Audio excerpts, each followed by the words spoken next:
Monsoon के season में सांप काटने की घटनाएं बढ़ जाती हैं। खासकर ग्रामीण इलाकों में आए दिन ऐसी खबरें सामने आती रहती हैं। कई बार सांप काटने के बाद लोग तत्काल डॉक्टर के पास जाने के बजाय दूसरे चक्करों में पड़ जाते हैं। अगर किसी को सांप काट लेता है तो वो और उसके परिजन झाड़ फूक और ओझागुनी के चक्कर में पड़कर इलाज करवाने की कोशिश करते हैं, जिस कारण मरीज को सही इलाज नहीं मिल पाने के कारण उसकी मौत हो जाती है। कई बार सांप का जहर इतना जहरीला नहीं होता है कि उससे किसी की मौत हो जाए, लेकिन लोग अंधविश्वास में पड़कर समय गंवा देते हैं और मरीज को मौत के मुंह में धकेल देते हैं। ऐसा बिल्कुल नहीं करना चाहिए। कुछ लोग इतना भी नहीं समझते हैं कि उनका यह अंधविश्वास किसी की जान पर भी भारी पड़ सकता है। आए दिन ऐसी घटनाएं सामने आती रहती हैं जहां किसी को सांप ने काट लिया और उसके परिजन इलाज के लिए झाड़ फूक करवाने लगते हैं और हालत गंभीर होने के बाद अस्पताल का रास्ता चुनते हैं, लेकिन उससे पहले ही सही इलाज नहीं मिलने के कारण मरीज दम तोड़ चुका होता है। ग्रामीण क्षेत्रों में सांप का आतंक ज्यादा होता है और मानसून के समय तो बहुत ही ज्यादा खतरा बना रहता है। ऐसे में कुछ महत्वपूर्ण बातें हैं जो सभी के लिए जानना जरूरी है, जैसे सांप काटने के तुरंत बाद क्या करना चाहिए, मरीज को कैसे अच्छी सुविधा उपलब्ध कराई जा सकती है, साथ ही यह पता लगाना कि सांप ने काटा है या नहीं, और अगर सांप ने काटा है तो वह जहरीला था या नहीं। आज हम आपको इन सब बातों के बारे में जानकारी देंगे। बता दें कि बारिश के दिनों में बिलों में पानी भर जाने के कारण सांप सूखे स्थान की तलाश में खेतों से निकलकर घरों में प्रवेश करने लगते हैं। घर में हलचल के कारण बारिश से बचने के लिए शरण लिए सांप आक्रामक हो जाते हैं और वो लोगों पर आक्रमण कर देते हैं। सांप के 150 से ज्यादा प्रजातियां होती हैं। इनमें 4 प्रजाति के सांप ही जहरीले होते हैं, जिनके काटने से लोगों की मौत हो जाती है। ये 4 जहरीले सांप कोबरा, कैरत, रसल वाइपर और 100 स्केल्ड वाइपर होते हैं। इन प्रजातियों के सांप के काटने के कारण लोगों की मौत हो जाती है। इस बारे में जानकारों का कहना है कि इसमें सबसे ज्यादा घातक जहर कोबरा सांप का होता है, जिसमें सही समय पर इलाज नहीं मिलने के कारण मरीज की 3 घंटे के अंदर ही मौत हो जाती है। जानकारों के अनुसार भारत में मुख्य तौर पर 2 तरह के सांपों की काटने की घटनाएं सामने आती हैं। पहला कैरत और दूसरा कोबरा। कैरत के काटने की जगह ऐसी दिखती है कि जैसे किसी मच्छर ने काटा हो, लेकिन कैरत के काटने के बाद काटने वाली जगह पर सूजन आती है, जबड़े और घुटने में दर्द शुरू हो जाता है। इसका मतलब यह है कि शरीर में जहर फैलने लगा है। वहीं अगर कोबरा काट ले तो उस जगह पर बहुत अधिक सूजन हो जाती है, वह घाव की तरह दिखने लगता है।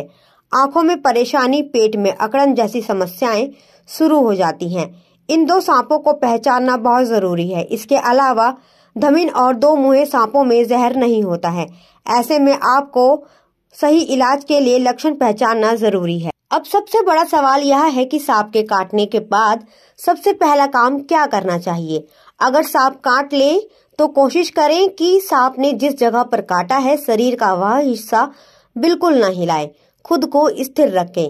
सांप ने जिस जगह काटा है उस जगह पर बिटाडीन या फिर स्क्रब सॉल्यूशन का इस्तेमाल कर सकते हैं। हालांकि अगर ब्लीडिंग हो रही है तो उसे हो जाने दें, बाद में इन चीजों का इस्तेमाल करें। सर्पदंश पर कोशिश करें कि जल्दी से जल्दी अस्पताल पहुंचे और सही इलाज लें। अस्पताल में जाने पर आपको पता चलेगा कि घाव कितना गहरा है, साथ ही यह भी पता चल जाएगा कि आपको जहरीले सांप ने काटा है या नहीं। टाइट कपड़े या गहने तुरंत उतार लें। जहां पे काटा है उस हिस्से को हार्ट के लेवल से नीचे रखें। घायल को शांत करने की कोशिश करें, जिससे उसे शॉक लगने से बचाया जा सकता है। सांप के काटने के 4 घंटे के अंदर ही एंटीवेनम का इंजेक्शन लगवा लें। जहां काटा हो उसे हल्के कपड़े से कवर कर लेना चाहिए। सांप के काटने पर लोग ऐसी गलतियां कर जाते हैं जो मरीज की जान पर भारी पड़ जाता है। ऐसे में यह जानना बेहद जरूरी है कि सांप के काटने पर क्या करना चाहिए और क्या नहीं। सांप के काटे हुए जगह पर टाइट कपड़े ना बांधें। जहर को चूसकर निकालने की कोशिश बिल्कुल भी ना करें। काटे हुए जगह पर जहर निकालने के लिए कोई कट ना लगाएं, इससे सेप्टिक होने के चांसेस बन जाते हैं। अल्कोहल, चाय या कॉफी बिल्कुल भी ना पिएं, इससे शरीर में जहर तेजी से फैलता है। किसी तरह का ठंडा गर्म सिकाई ना करें और ना ही कोई क्रीम लगाएं। दर्द के लिए एस्पिरिन भी ना लें, इससे ब्लीडिंग बढ़ सकती है। पंडित और ओझा के पास जाने से समय बर्बाद होता है, इन चक्करों में बिल्कुल भी ना पड़े। सांप के काटने पर तनाव नहीं लेना चाहिए, क्योंकि घबराहट के कारण ही अक्सर ज्यादातर लोगों की मौत हो जाती है। सांप के काटने के बाद किसी बाबा, ओझा, झाड़ फूक, हकीम के चक्कर में ना पड़े। साथ ही नीम की पत्ती को चबाकर यह देखना कि वह कड़वा लग रहा है या मीठा, यह सब बिल्कुल भी नहीं करना चाहिए। बता दें कि पूर्वांचल के गांवों में सांप काटने पर ज्यादातर लोग नीम की पत्ती चबाकर देखते हैं कि सांप ने काटा है या नहीं, जबकि यह तरीका बिल्कुल ही गलत है।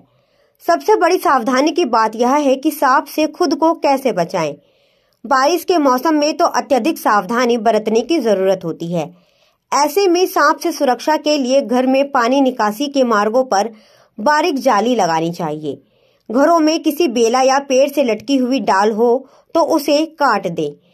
तंग जगह व बिल में हाथ ना डालें। घरों में आसपास साफ सफाई रखें, कोई भी कबाड़ होने ना दें। घरों में चूहे के बिलों को बंद करके रखें। इन सब तरीकों से आप अपने आप को सांप से बचा सकते हैं, और अगर सांप ने आपको काट लिया है तो ऐसे समय में ये उपाय करते हुए मरीज की जान को भी बचाया जा सकता है।